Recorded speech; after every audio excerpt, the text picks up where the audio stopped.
الحمد لله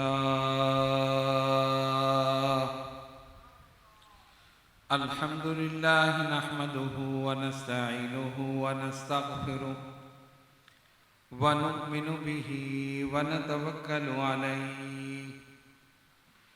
ونعوذ بالله من شرور أنفسنا ومن سيئات أعمالنا من يهده الله فلا مضل له ومن يضلله فلا هادي له ونشهد أن لا إله إلا الله وحده لا شريك له ونشهد أن سيدنا ونبينا وشفيعنا وشفاء صدورنا وغوثنا وغياثنا ومغيثنا ومعيننا وقطبنا وفريدنا ونظامنا وسراجنا وأولانا وأشرفنا ونور عيننا محمدًا عبده ورسوله أما بعد فأعوذ بالله من الشيطان الرجيم بسم الله الرحمن الرحيم قل لا أسألكم عليه أجرا إلا المودة في القربى صدق الله مولانا العظيم وبلغنا رسوله النبي الكريم ونحن على ذلك لمن الشاهدين والشاكرين والحمد لله رب العالمین۔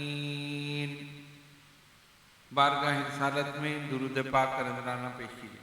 اللہم صلی علی سیدنا و مولانا محمد وعلی آل سیدنا و مولانا محمد وَأَصْحَابِ سَيِّدِنَا وَمَوْلَانَا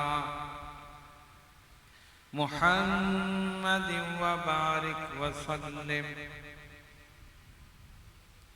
صَلَاةً وَسَلَامًا عَلَيْكَ يَا رَسُولَ اللَّهِ۔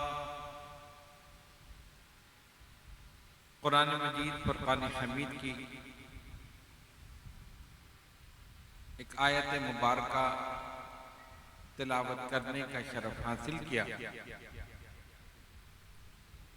اللہ رب العالمین جل جلالہ وامن والہ ارشاد فرما رہا ہے قُلْ لَا أَسْأَلُكُمْ عَلَيْهِ أَجْرًا إِلَّا الْمَوَدَّةَ فِي الْقُرْبَى۔ اے محبوب صلی اللہ علیہ وسلم آپ فرما دیجئے کہ میں نے جو تمہیں دعوت و تبلیغ کی ہے اس کا اجر، اس کا صلہ میں تم سے نہیں چاہتا مگر اپنے قرابت داروں کی محبت کے۔ اس آیت کا شان نزول یہ ہے کہ نبی پاک علیہ السلام جب ہجرت کر کے مدینہ طیبہ تشریف لائے تو مدینہ منورہ میں جو انصار تھے، جو پہلے سے وہاں مقیم تھے، انہوں نے آپس میں یہ مشورہ کیا کہ سرکار دو عالم علیہ السلام تشریف لائے ہیں، آقا نے ہمیں ہدایت پہنچائی ہے، دعوت و تبلیغ کی ہے، اسلام کی دعوت دی ہے، ہدایت کا راستہ دکھایا ہے، تو ہم اس کے صلے میں ان کی کچھ خدمت کریں، یعنی کچھ پیسہ، کچھ مال و دولت، کچھ ان کی بارگاہ میں پیش کریں۔ ظاہر ہے جب یہ وہاں سے آئے ہیں تو سب کچھ چھوڑ کر آئیں۔ وہ لوگ کچھ رقم لے کر نبی پاک علیہ السلام کی بارگاہ میں حاضر ہوئے، اور جب سرکار کی بارگاہ میں پیش کی تو اللہ تبارک و تعالیٰ نے یہ آیت مبارکہ نازل فرما دی۔ اللہ فرماتا ہے قل اے محبوب صلی اللہ علیہ وسلم آپ فرما دیجیے لا اسألکم علیہ اجرا، میں تم سے اس دعوت و تبلیغ کے بدلے کوئی صلہ کوئی اجر نہیں چاہتا، الا المودۃ فی القربى، سوائے اپنے قرابت داروں کی محبت کے۔ آپ نے وہ رقم واپس کر دی، یعنی یہ پیسہ، یہ مال، یہ دولت، یہ درہم، یہ مجھے نہیں چاہیے، تم اس لیے لائے ہو کہ میں نے تمہیں تبلیغ کی ہے، تم اس کے بدلے مجھے تم یہ دو، ایسا نہیں ہے، مجھے کوئی مال و دولت کچھ نہیں چاہیے، تم سے کوئی صلہ کوئی جزا نہیں چاہیے، الا المودۃ فی القربى، سوائے اپنے قرابت داروں کی محبت۔ میرا صلہ یہی ہے کہ جو میرے قریبی رشتہ دار ہیں، عزیز ہیں، خاندان والے ہیں، اہل بیت ہیں، تم ان سے محبت کرو۔ یہی آیت مبارکہ کا شان نزول۔ آج ہم آپ کے سامنے خاتون جنت سیدہ طیبہ طاہرہ عابدہ سیدہ فاطمہ الزہرا رضی اللہ تعالی عنہا، ان کی سیرت، ان کے واقعات، ان کے حالات، یہ تمام چیزیں بیان کریں گے۔ وما توفیقی الا باللہ العلی العظیم۔ حضرت خاتون جنت رضی اللہ تعالی عنہا کا نام تھا فاطمہ۔ فاطمہ فاطمہ سے مشتق ہے، جس کا معنی ہے چھڑانا، روکنا، بچانا۔ علماء نے لکھا کہ یہ فاطمہ نام رکھنے کی وجہ تسمیہ یہی تھی کہ قیامت کے دن آپ اپنے عقیدت مندوں کو، اپنے سے محبت کرنے والوں کو، اہل ایمان کو جہنم سے بچا لیں۔ اور الحمدللہ ہمارا عقیدہ ہے جو ان سے محبت کرے گا انشاءاللہ جہنم میں نہیں جائے گا۔ جہنم سے بچنا ہے تو ان سے محبت کرنی ہے۔ یہ آپ کے نام کی وجہ تسمیہ ہے۔ ولادت باسعادت اس وقت ہوئی جب کفار بیت اللہ کی تعمیر کر رہے تھے۔ بیت اللہ کی عمارت کو نقصان پہنچا تو دوبارہ جب تعمیر ہوئی، اس وقت سیدہ خاتون جنت فاطمہ الزہرا رضی اللہ تعالی عنہا کی ولادت باسعادت ہوئی۔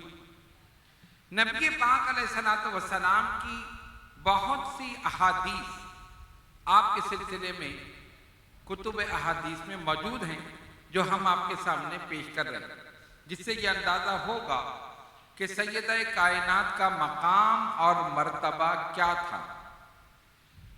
نبی پاک علیہ السلام نے فرمایا دنیا کی بہترین خواتین میں مریم بنت عمران، خدیجہ بنت خویلد، فاطمہ بنت محمد اور فرعون کی بیوی آسیہ، یہ دنیا کی بہترین عورتیں۔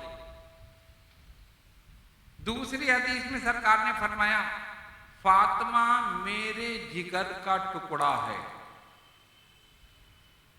جو چیز اسے بے چین کرتی ہے وہی چیز مجھے بھی بے چین کرتی ہے، اور جو چیز انہیں تکلیف پہنچاتی ہے وہی چیز مجھے بھی تکلیف پہنچاتی ہے۔ تیسری حدیث سرکار نے فرمایا فاطمہ سیدۃ نساء اہل الجنہ، فاطمہ جنتی عورتوں کی سردار۔ ام المومنین سیدہ عائشہ صدیقہ رضی اللہ تعالی عنہا فرماتی ہیں کہ میں نے تمام لوگوں میں کسی کو نہیں دیکھا جو نبی پاک علیہ السلام سے بالکل مشابہ ہو سوائے فاطمہ الزہرا رضی اللہ تعالی عنہا کی۔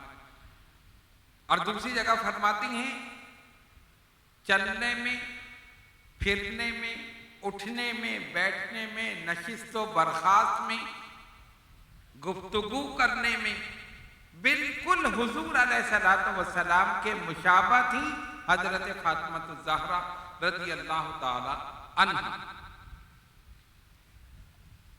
حضرت عبداللہ ابن مسعود رضی اللہ تعالیٰ عنہ روایت کرتے ہیں کہ نبی پاک علیہ الصلوۃ والسلام نے فرمایا بے شک فاطمہ نے پاک دامنی کو اختیار کیا اور اللہ تعالیٰ نے اس کی اولاد پر جہنم کو حرام کر دیا۔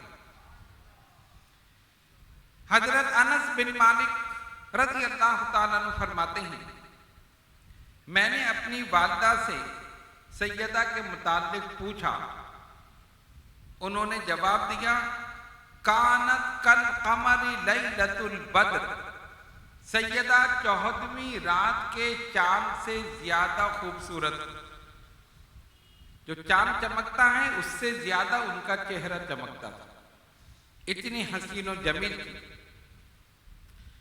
حضرت حذیفہ رضی اللہ تعالیٰ عنہ اس حدیث کو روایت کرتے ہیں، فرماتے ہیں نبی پاک علیہ الصلوۃ والسلام نے فرمایا ایک فرشتہ جو اس رات سے قبل کبھی بھی نہیں آیا، زمین پر کبھی نہیں اترا، سرکار فرماتے ہیں اس نے آج رات اللہ سے اجازت لی زمین پر اترنے کی، اس سے پہلے وہ فرشتہ نہیں آیا، اور اجازت کیوں لی اب آگے سرکار اس کی وجہ بیان فرماتے ہیں یہ اس سے پہلے کبھی زمین پر نہیں آیا، اس نے اللہ کی بارگاہ میں اجازت لی زمین پر اترنے کی اس لیے کہ وہ فاطمہ کو سلام کرے اور مجھے یہ خبر دے کہ فاطمہ جنتی عورتوں کی سردار ہیں اور حسن حسین جنتی نوجوانوں کے سردار۔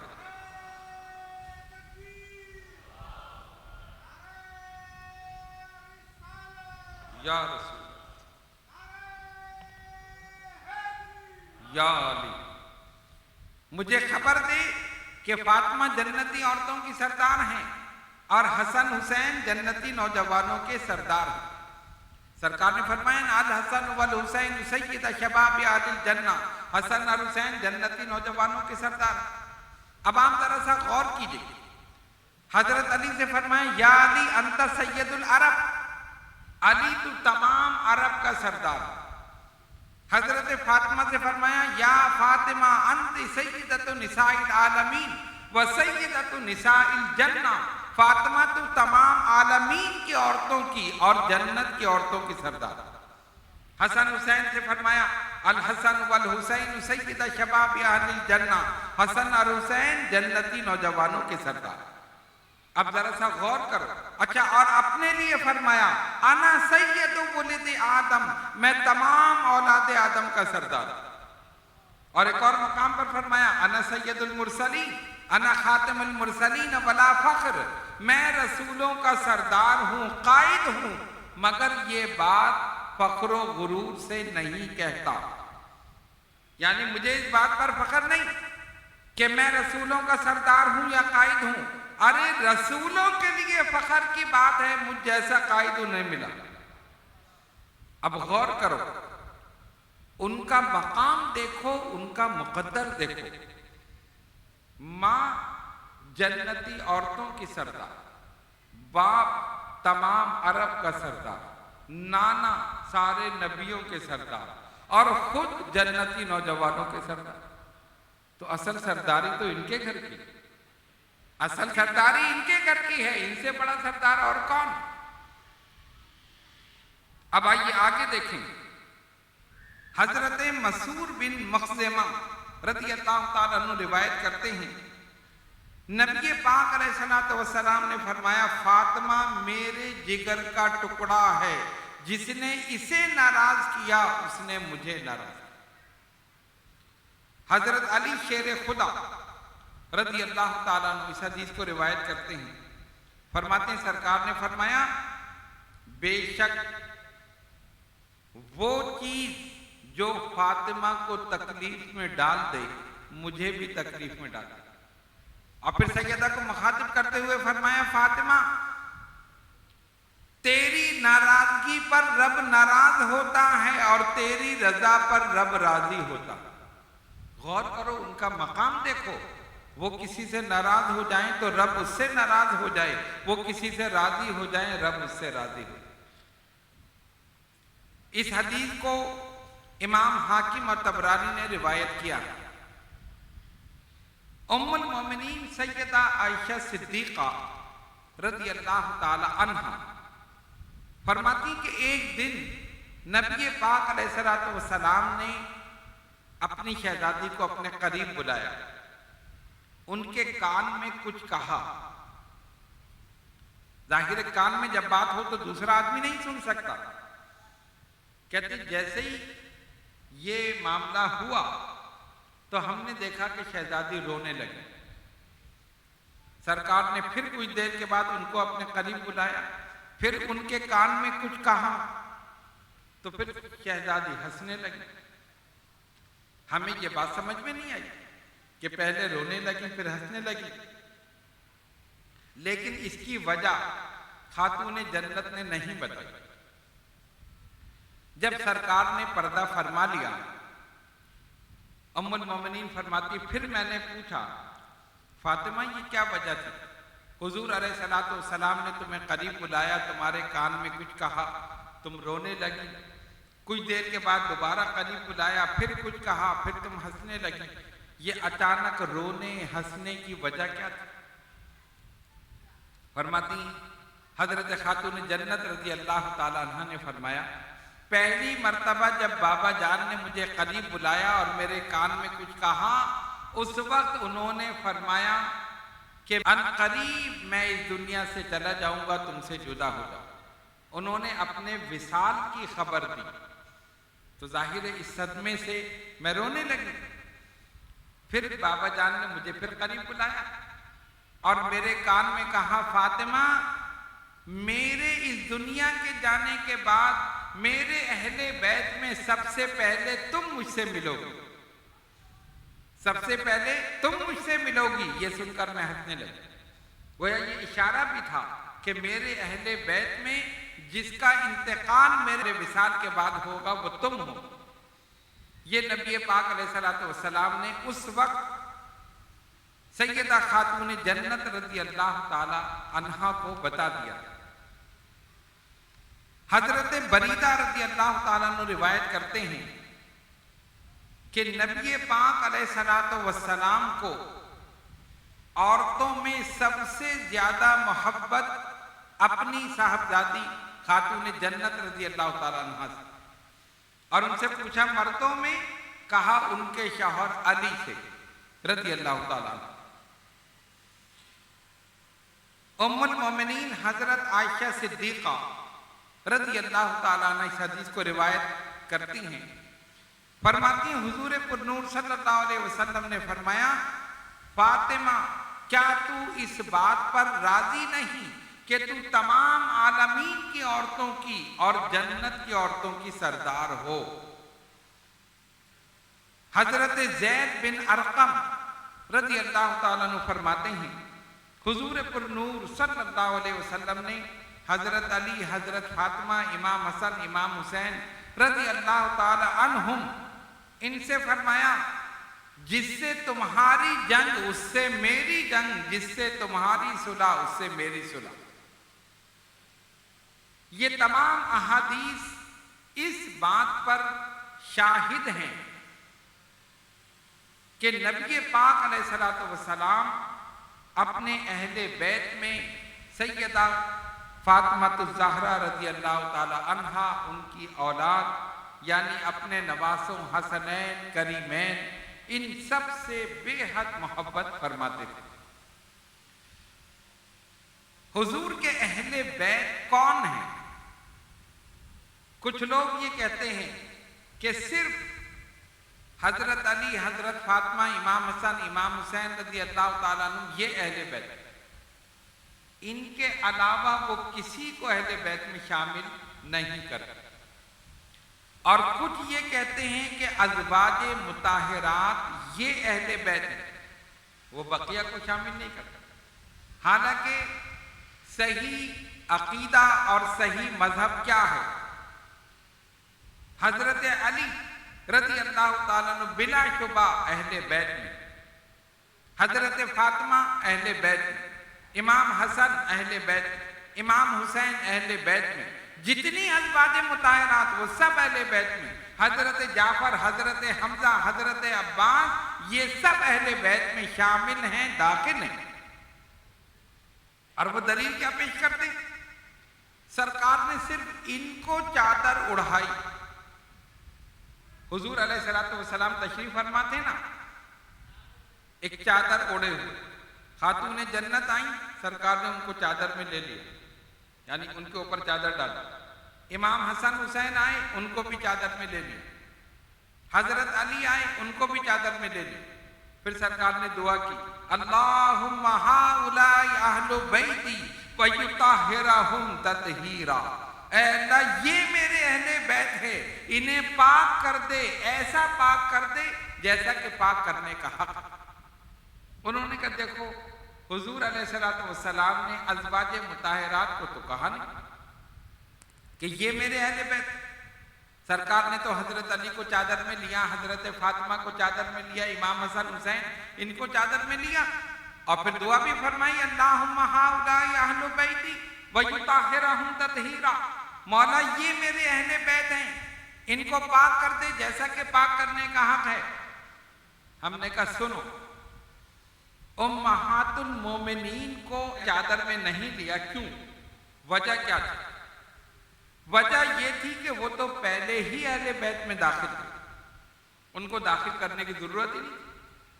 اس کی مثال آپ یہ سمجھیں، ایک آدمی اپنی بیوی کو کہتا ہے یہ میری گھر والی ہے، بیوی کو کہتا ہے نا، بیٹی کو تو نہیں کہتا کہ یہ میری گھر والی۔ بیٹی کا گھر تو وہ ہوگا جہاں اس کی شادی ہوگی، جو اس کے نکاح میں ہے، اس کی زوجیت میں، وہی گھر والی کہلائے گی نا۔ اہل بیت کے معنی کون؟ گھر والے۔ داماد کو کوئی نہیں کہتا یہ میرے گھر والا ہے، بیٹی کو کوئی نہیں کہتا یہ میری گھر والی ہے، نواسوں کو کوئی نہیں کہتا میری گھر والی۔ تو حضور علیہ السلام نے امہات المومنین کو چادر میں نہیں لیا، سرکار جانتے تھے کہ یہ تو پہلے ہی اہل بیت ہیں، جو اہل بیت میں داخل نہیں ہیں، یعنی لوگ یہ نہ سمجھیں کہ یہ اہل بیت میں داخل نہیں ہیں، اسی لیے ان کا نام لے کر، ان کو چادر میں لے کر فرمایا، اللہم ہؤلاء اہل بیتی، اے اللہ یہ میرے اہل بیت۔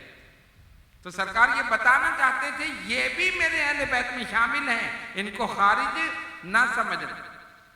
تو ہم اہل سنت و جماعت کا عقیدہ یہ ہے، اسی عقیدے پر قائم رہیے کہ جتنی ازواج مطہرات ہیں سب اہل بیت میں ہیں۔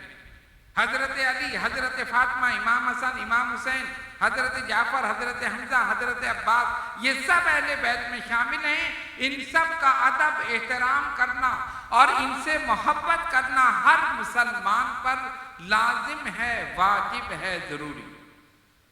بات سمجھ میں آ گئی؟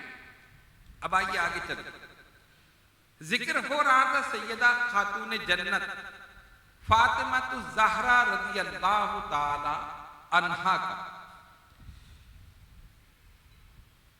مدینہ طیبہ میں مسلمانوں کو سکون نصیب ہوا۔ مکہ معظمہ میں تو ایک عجیب کیفیت تھی نا، طرح طرح سے کفار انہیں تنگ کرتے تھے اور اذیتیں دیتے تھے، مسلمان کھل کر عبادت نہیں کر سکتے تھے۔ جب ہجرت کر کے مدینہ منورہ آئے، اب یہاں پر کوئی پریشانی نہیں تھی، کوئی تکلیف نہیں تھی، مسجد نبوی کی تعمیر ہو گئی اور دیگر چیزیں جو ہیں وہ بھی ہو گئی۔ اس لیے اب نبی پاک علیہ السلام نے اپنی شہزادی سیدہ خاتون جنت رضی اللہ تعالیٰ عنہ کی شادی کی فکر ہوئی۔ گزشتہ رات ہم بتا چکے ہیں کہ کس طرح مولا کائنات حضرت علی شیر خدا رضی اللہ تعالیٰ عنہ نے پیغام دیا اور حضور پرنور صلی اللہ علیہ وسلم نے نکاح پڑھایا۔ فرمایا اس نکاح میں، اس شادی میں 40,000 ملائکہ نے شرکت کی۔ 40,000 مرد، کیوں نہ ہو؟ سرکار کی شہزادی کی شادی ہے، کسی عام انسان کی بیٹی کی نہیں، اللہ کے حبیب علیہ الصلوۃ والسلام کی صاحبزادی۔ ان کی شان کیا ہے؟ وہ صبح نور چشمے رحمت للعالمین زہرا، نگین خاتم تسکین ختم المرسلین زہرا، وہ زہرا جو شبیہ اسوہ سرکار عالی تھی، علی سے آج اسی زہرا کی شادی ہونے والی تھی، علی سے آج اسی زہرا کی شادی ہونے والی تھی۔ شادی ہوئی، سرکار دو عالم علیہ السلام نے خود نکاح پڑھایا، صحابہ نے شرکت کی، ملائکہ نے شرکت کی، کھجور، شربت اور دیگر چیزوں سے مہمانوں کی تواضع کی گئی۔ جب کوئی اپنی بیٹی کو ودا کرتا ہے، رخصت کرتا ہے، تو اس کو جہیز بھی دیتا ہے۔ حضور علیہ السلام نے اپنی صاحبزادی کو کیا جہیز دیا؟ روایت میں آتا ہے کہ نبی پاک علیہ السلام نے اپنی شہزادی کو جو جہیز دیا، اس میں ایک بان کی چارپائی، چمڑے کا ایک گدا جس میں روئی کے بجائے کھجور کے پتے وہ اس میں بھرے گئے، ایک چھاگل، ایک مشک، 2 پانی کے مٹکے، ایک چکی، یہ کل سامان تھا سیدہ کائنات فاطمہ الزہرا رضی اللہ تعالی عنہا کے جہیز کا۔ شاعر نے اس کو بڑے پیارے انداز میں بیان کیا کہ نبی پاک علیہ السلام نے جو جہیز دیا وہ کیا تھا؟ وہ کہتے ہیں جہیز ان کو ملا جو کچھ شہنشاہ دو عالم سے، ملا ہے درس ہم کو سادگی کا فخر آدم سے، متاع دنیاوی جو حصہ زہرا میں آئی تھی، کھجور کھردرے سے بان کی ایک چار پائی تھی، مشقت عمر بھر کرنا لکھا تھا جو مقدر میں، ملی تھی چکیاں 2 تاکہ آٹا پیس لے گھر میں، یہ کل سامان تھا جہیز کا جو نبی پاک علیہ السلام نے اپنی شہزادی کو دیا۔ رخصتی ہو گئی، ابتدا میں حضرت علی شیر خدا رضی اللہ تعالیٰ عنہ نے ایک مکان کرائے پر لیا تاکہ شادی کے بعد اس مکان میں رہائش پذیر ہو۔ نکاح کے بعد اسی مکان میں دونوں شفٹ ہو گئے، لیکن کیونکہ مکان کرائے کا تھا تو حضرت خاتون جنت رضی اللہ تعالی عنہا نبی پاک علیہ السلام کی بارگاہ میں حاضر ہوئیں۔ ایک صحابی تھے جن کا نام تھا حارثہ بن نعمان رضی اللہ تعالیٰ عنہ، ان کو اللہ تبارک و تعالیٰ نے بڑا خوشحال رکھا تھا، ان کے کئی مکانات تھے، تو نبی پاک علیہ السلام نے بہت سے غریب صحابہ کو ان کے ذریعے مکان دلوایا۔ فرمایا بھئی اس کو ایک مکان دے دو، ٹھیک ہے سرکار جو آپ کا حکم، انہوں نے دے دیا۔ اسی طرح کوئی اور آیا، کہا ان کو بھی ایک مکان دے دو۔ بہت ساری ان کی جائیداد تھی، مکان تھے۔ تو جب سیدہ کائنات کی شادی ہوئی اور حضرت علی کرم اللہ تعالی وجہ الکریم نے کرائے کا مکان لیا، تو ایک دن سرکار کی شہزادی ان کے پاس آئیں، آ کر عرض کی بابا جان حارثہ بن نعمان سے کہیں کہ ایک مکان ہمیں بھی دے دے، ہم کرائے کے مکان میں ہیں۔ سرکار نے فرمایا بیٹی میں یہ نہیں کہہ سکتا، کیوں کہ میرے کہنے سے حارثہ نے بہت سے مکان بہت سے لوگوں کو دیے، اب میں خود اپنی بیٹی کے لیے کہوں تو لہذا یہ مناسب نہیں ہے، میں یہ نہیں کر سکتا۔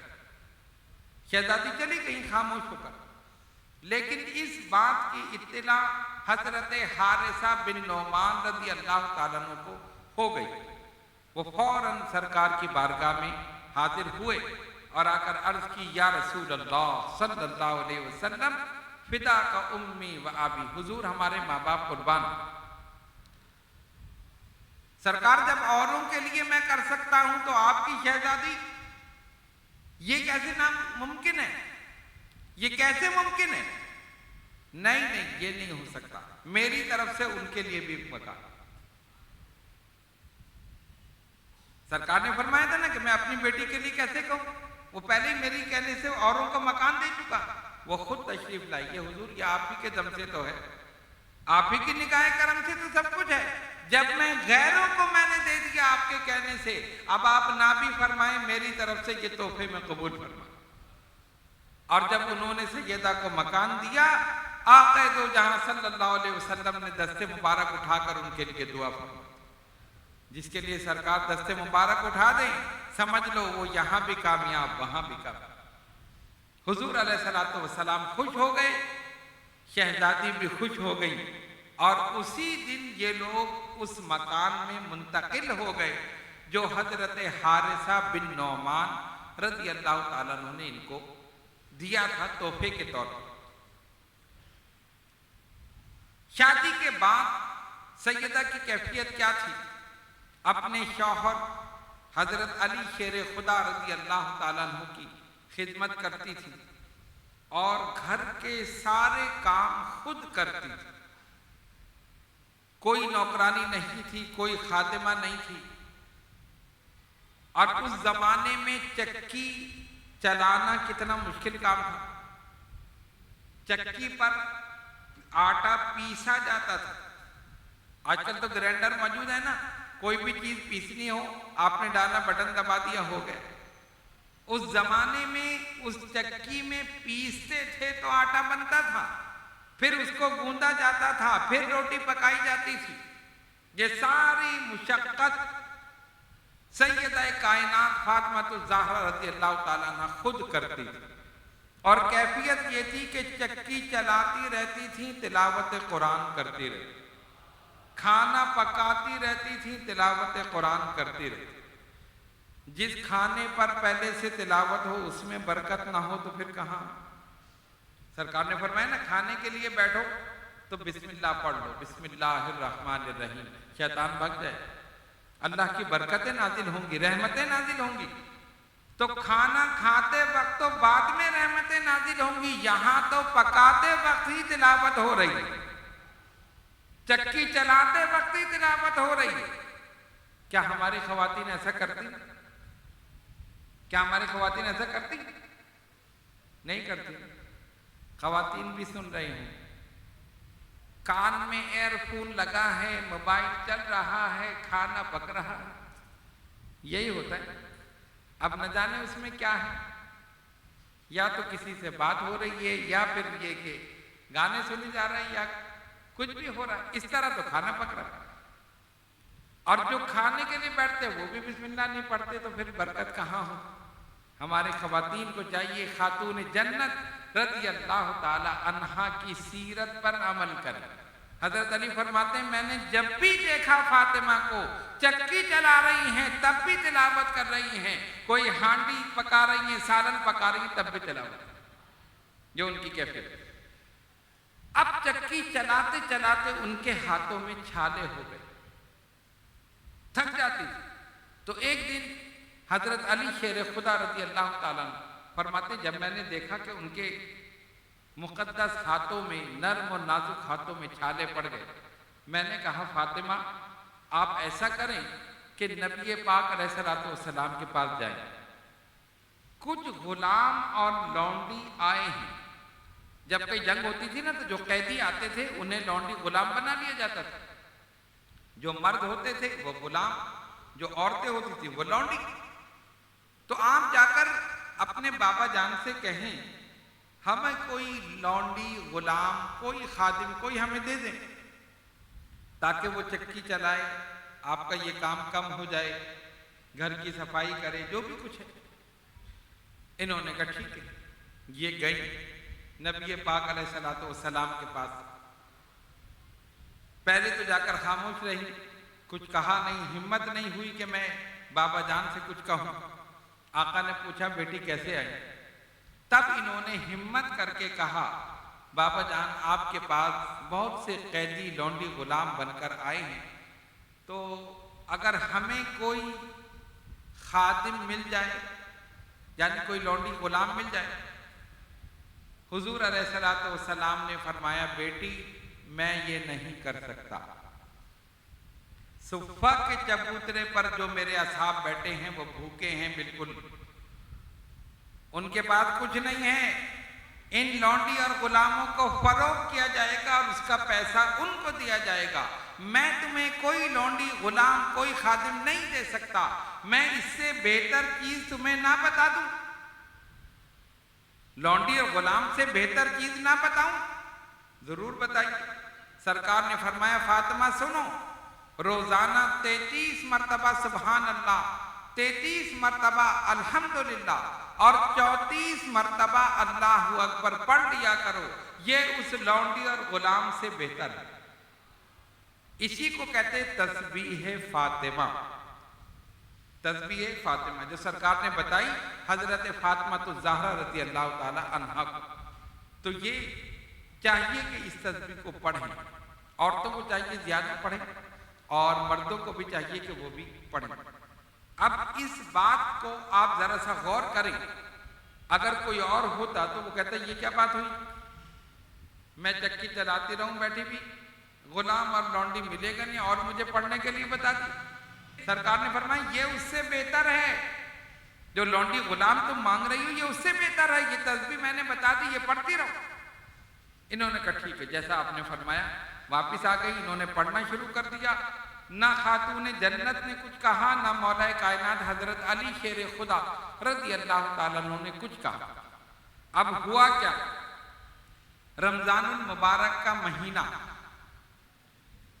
سخت گرمی، دھوپ، تمازت، سورج آب و تاب سے چمک رہا۔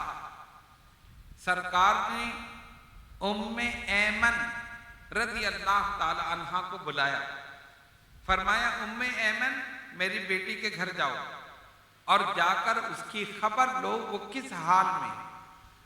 ام ایمن کہتی ہیں ٹھیک ہے، فرماتی میں چلی۔ جب میں سیدہ کے گھر پہنچی تو میں نے دروازے پر دستک دی لیکن کوئی مجھے جواب نہیں ملا، پھر دستک دی کوئی جواب نہیں ملا، لیکن حیرت کی بات یہ تھی کہ گھر کے اندر سے چکی چلنے کی آواز آ رہی تھی۔ چکی چلتی نا آواز جو پیدا ہوتی تو گھر کے باہر تک آواز آتی۔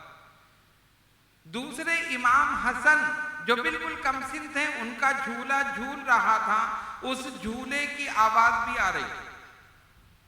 اب میں حیران ہوئی کہ چکی چلنے کی آواز آ رہی ہے تو چکی کوئی چلا رہا ہوگا جبھی تو چلے گی، اور جھولے کے جھولنے کی آواز آ رہی ہے کوئی جھلائے گا جبھی تو جھولا جھولے گا۔ تو جو چکی چلا رہا ہے یا جھولا جھلا رہا ہے وہ دروازہ کیوں نہیں کھول رہا؟ دستک دے رہی ہیں، دروازے پر کوئی نہیں آ رہا، نہ کوئی دروازہ کھول رہا ہے نہ کوئی جواب ہے، لیکن چکی چلنے کی آواز آ رہی ہے، جھولا جھولنے کی آواز آ رہی ہے۔ فرماتی جب میں نے یہ منظر دیکھا تو میں نے سوراخ میں سے جھانک کر دیکھا۔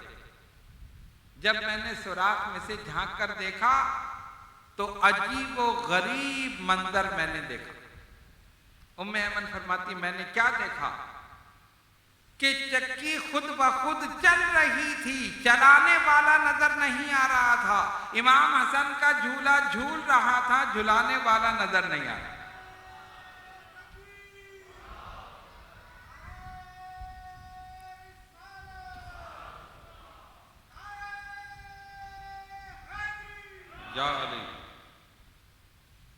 نعرے حیدری لگا رہے تو زور سے لگاؤ نا، ایسے پھس سے نعرے کیوں لگا؟ یا علی یا علی، پتہ چلے علی کے ماننے والے بیٹھے ہیں۔ کل سنا نہیں تھا ایک ہاتھ سے خیبر کا دروازہ اٹھا کر پھینک دیا؟ علی کا تو یہ حال تھا، ماننے والے بالکل کمزور بیٹھے۔ ام ایمن نے کیا کہا؟ چکی چل رہی تھی، چلانے والا نظر نہیں آتا تھا، جھولا جھول رہا تھا، جھلانے والا نظر نہیں آتا، تو وہ چکی کون چلا رہا تھا؟ وہ جھولا کون جھلا رہا تھا؟ وہ خاتون جنا معصوم حوریں باندیاں جن کی، وہ خاتون جنا معصوم حوریں باندیاں جن کی، ملک جنت سے آ کر پیستے تھے چکیاں جن کی، ملک جنت سے آ کر پیستے تھے چکیاں جن کی۔ فرشتے چلا رہے ہیں جھولا، فرشتے جھلا رہے ہیں، چکیاں کون چلا رہا ہے؟ فرشتے۔ اب یہ کہتی ہیں کہ یہ حیران کن منظر دیکھا، میں واپس گئی، سرکار نے پوچھا بتاؤ میری بیٹی کا حال کیا ہے؟ یا رسول اللہ صلی اللہ علیہ وسلم فداک امی و ابی، سرکار عجیب و غریب منظر، کیا ہوا؟ میں گئی، جا کے دروازے پہ دستک دی، کسی نے دروازہ نہیں کھولا، 2-3 دفعہ دستک دی، دروازہ نہیں کھلا، لیکن چکی چلنے کی آواز آ رہی تھی، جھولا جھلانے کی آواز آ رہی تھی۔ میں نے سوراخ میں سے جھانک کر دیکھا کہ سیدہ کائنات تو آرام سے سو رہی ہیں، چکی خود بخود چل رہی ہے، چلانے والا نظر نہیں آتا، جھولا جھول رہا ہے، جھلانے والا نظر نہیں۔ تو آقا نے کیا فرمایا؟ فرمایا سنو ام ایمن، میری بیٹی اللہ کی باندی ہے، وہ تھک گئی، اللہ نے اس پر نیند غالب کر دی کہ کچھ دیر آرام کر لے، اور اس کی چکی چلانے کے لیے فرشتوں کو بھیج دیا، فرشتوں کو بھیج دیا، فرشتے آ کر کام کر رہے ہیں۔ یہ شان ہے سیدہ کائنات سیدہ خاتون جنت رضی اللہ تعالی عنہا کی۔ اگر خادم لے لیتی تب کیا ہوتا؟ سرکار سے ضد کرتی نے، نہیں جی مجھے تو خادم چاہیے، آپ نے مجھے یہ تسبیح بتا دی، یہ میں کیسے پڑھوں، کیا کروں؟ نہیں، آقا یہی بتانا چاہتے تھے فاطمہ تیری شان یہ نہیں کہ یہ انسان تیری خدمت کریں، ارے تیرا مقام تو اتنا بلند ہے، آسمان سے فرشتے آ کر تیری خدمت کریں، فرشتے خدمت کریں گے، اور فرشتے خدمت کر رہے ہیں۔ نبی پاک علیہ السلام کو اپنی شہزادی سے بڑی محبت، ام المومنین سیدہ عائشہ صدیقہ رضی اللہ تعالیٰ عنہ فرماتی ہیں جب سرکار سفر پر تشریف لے جاتے، سب سے مل کر جاتے نا، تو جاتے وقت سب سے آخر میں خاتون جنت رضی اللہ تعالیٰ عنہ کے مکان پہ جاتے، سب سے آخر میں ان سے بات کرتے اور آخری بات ان سے کر کے پھر سفر پہ روانہ ہو، اور جب سفر سے واپس آتے تو سب سے پہلے خاتون جنت کے پاس جاتے، ان سے گفتگو کرتے، اس کے بعد کسی کے پاس جاتے۔ اتنی محبت نبی پاک علیہ السلام کو۔ جب سیدہ آپ سے ملنے آتی تو حضرت عائشہ صدیقہ رضی اللہ تعالیٰ عنہ فرماتی ہیں آقا اپنی شہزادی کو دیکھ کر کھڑے ہو جاتے، محبت میں کھڑے ہو، سیدہ تشریف لاتی، ان کی پیشانی کو بوسہ دیتے، ہاتھ پکڑ کے اپنے قریب بٹھاتے، ان سے گفتگو فرماتے، جو ان کی حاجت ہوتی وہ پورا کرتے۔ اور جب نبی پاک علیہ السلام اپنی شہزادی سے ملنے کے لیے جاتے تو فرماتی پھر سیدہ کھڑی ہو جاتی، بابا جان آئے ہیں، ان کے دست مبارک کو بوسہ دیتی، ان کو عزت احترام کے ساتھ بٹھاتی۔ اب یہاں پر ایک بات قابل غور ہے، کھڑے ہونے کو کہتے ہیں قیام۔ کیا کہتے ہیں؟ قیام۔ قیام کی کئی قسمیں ہیں، ایک ہے قیام تعظیمی اور ایک ہے قیام محبت. قیام تعظیمی اور قیام محبت. اگر بڑا چھوٹے کو دیکھ کر کھڑا ہو جائے تو یہ ہے قیام محبت، اور چھوٹا بڑے کو دیکھ کر کھڑا ہو جائے یہ ہے قیام تعظیمی. بات سمجھ میں آ رہی ہے؟ ایک بڑا آدمی ہے، چھوٹے کو دیکھ کر کھڑا ہو گیا تو قیام تعظیمی نہیں ہے، قیام محبت ہے. محبت میں کھڑا ہو، خوشی میں. اور چھوٹا بڑے کو دیکھ کر کھڑا ہو گیا تب کیا ہے؟ قیام تعظیمی. تعظیم. سلام کا تعلق ہی قیام کے ساتھ ہے. یاد رکھیے، سلام کا تعلق ہی قیام کے ساتھ ہے. بغیر قیام کے سلام ہوتا ہی نہیں. آپ دیکھیں، مثال کے طور پر آپ کسی کے گھر گئے ملنے کے لیے. اب دیکھیں، ہم جو کھڑے ہو کر سلام پڑھتے ہیں نا، الصلاۃ والسلام علیک یا رسول اللہ یا مصطفیٰ جان رحمت پہ لاکھوں سلام، جو بھی ہم پڑھتے ہیں کھڑے ہو کر پڑھتے ہیں نا. کبھی بیٹھ کے پڑھا آپ نے؟ نہیں پڑھا. ہم پر اعتراض کرتے ہیں، کیوں کھڑے ہوتے ہو، کیا ضرورت ہے، قیام کی کیا ضرورت ہے؟ ہم نے کہا بے وقوف، سلام کا تعلق ہی قیام کے ساتھ ہے، بغیر قیام کے سلام نہیں. کیوں؟ آپ کسی کے گھر ملنے کے لیے گئے، جا کے دروازے پر دستک دی، صاحب خانہ ہے، آپ نے سلام نہیں کیا. کیوں؟ کھڑے ہو کر سلام ناجائز ہے. جب گھر میں جا کر بیٹھ گئے، جب کہہ رہے ہیں السلام علیکم ورحمۃ اللہ، وہ کہیں گے آپ کی طبیعت ٹھیک ہے، آپ کی یہ اوپر کی منزل کوئی گڑبڑ تو نہیں ہے؟ بھائی پہلے تو سلام ہوتا ہے، اس کے بعد کلام ہوتا ہے. کہتے نہیں جی نہیں، کھڑے ہو کر جائیے، کھڑے ہو کر سلام جائیے.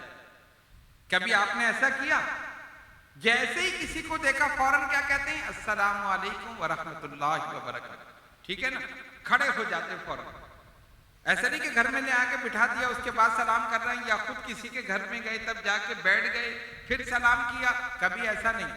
اس لیے کہ سلام کا تعلق ہی قیام کے ساتھ ہے.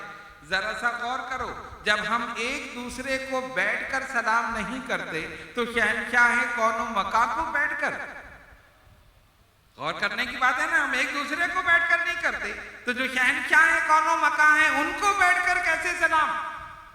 پھر کہتے ہیں اچھا کیا وہ آتے ہیں؟ آتے ہیں. ہم نے کہا آ سکتے ہیں، تم روک نہیں سکتے. آ سکتے ہیں، تم روک نہیں سکتے.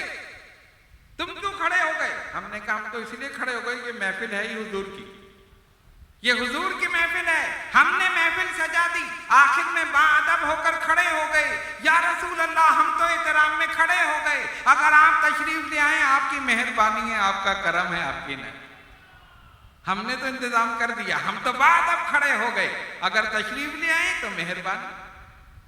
اور ہو سکتا ہے تشریف لاتے ہوں اور یقیناً لاتے بھی ہیں، لیکن دیکھنے کے لیے دل کی آنکھ چاہیے. دل کی آنکھ کھلی ہو، یہ دل صاف ہو، تب دیکھو گے. اور یہ ساری محفل انہی کی ہے. وہ چاہیں تو مدینہ طیبہ سے دیکھیں، وہ چاہیں تو آ کر دیکھیں، ان کی مہربانی ہے، ان کا کرم. تو سلام کا تعلق قیام کے ساتھ، بیٹھ کے سلام نہیں ہوتا. کبھی ایسا ہوا کہ آپ سب جمعے کے بعد بیٹھ گئے، سب کے سب بیٹھ گئے، بیٹھ کے کہہ رہے ہیں یا نبی سلام علیکم؟ ہوا کبھی نہیں. کھڑا ہونا ادب ہے، احترام ہے. ہر چھوٹے پر لازم ہے کہ بڑے کا ادب کرے. اولاد پر لازم ہے کہ والدین کا ادب کرے، جب والدین آئیں کھڑے ہو. شاگرد پر لازم ہے کہ استاد کا ادب کرے، مرید پر لازم ہے کہ پیر کا ادب کرے، عوام پر لازم ہے کہ علماء کا ادب کرے. ہر چھوٹے پر لازم ہے کہ بڑے کا ادب کرے. ادب یہی ہے، جیسے ہی بڑا آئے فوراً کھڑے ہو. کھڑے ہو جائے نا. کھڑا ہونا کیا ہے؟ رسپیکٹ ہے، عزت ہے، ادب ہے، احترام ہے. تو قیام کا تعلق ہی سلام کے ساتھ. لیکن ایک بڑے مزے کی بات ہے، اعتراض کس پہ ہوتا ہے؟ سلام پر. سلام میں کھڑے ہونے پر اسی پہ اعتراض ہوتا ہے نا، فتویٰ اسی پہ لگتا ہے. قومی ترانے پہ جو کھڑے ہوتے ہو فتویٰ لگا، 14 اگست کو سارے کھڑے ہو جائیں گے، سارے کے سارے کھڑے ہو جائیں گے. جو فتویٰ لگاتے ہیں نا وہ بھی، جو نہیں لگاتے ہو